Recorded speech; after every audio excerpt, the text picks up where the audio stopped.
On vient donc de générer les rapports depuis l'application. Maintenant, on s'est rendu sur la partie web pour pouvoir les consulter. Sur la partie web, la gestion des rapports se fait très simplement. On va dans la section des rapports en haut à droite, juste à côté des observations. On descend et on retrouve tous nos rapports disponibles qui ont été déclenchés depuis l'application. Important, vous contrôlez la gestion et la génération de vos rapports depuis l'application. On retrouve les rapports partiels, les rapports globaux, les rapports de dégustation, tout ce qu'on peut proposer. Donc, ils ont été générés automatiquement depuis l'application. Donc, très simple, on clique sur le dernier rapport généré, interface, facile, éditer.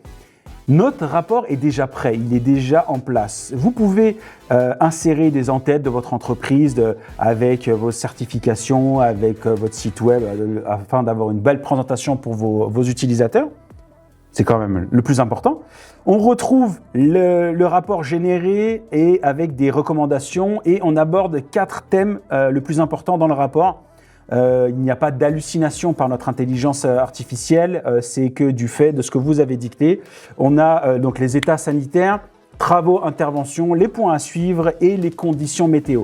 Elles sont organisées, synthétisées, prêts à l'emploi. Ça a été donc déjà, les rapports sont déjà prêts.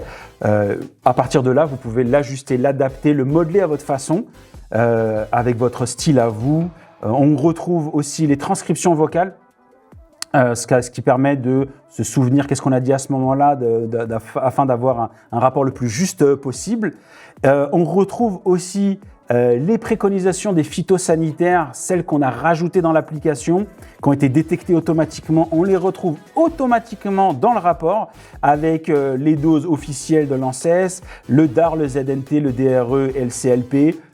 Il n'y a plus qu'à calculer, il n'y a plus qu'à utiliser, il n'y a plus qu'à signer.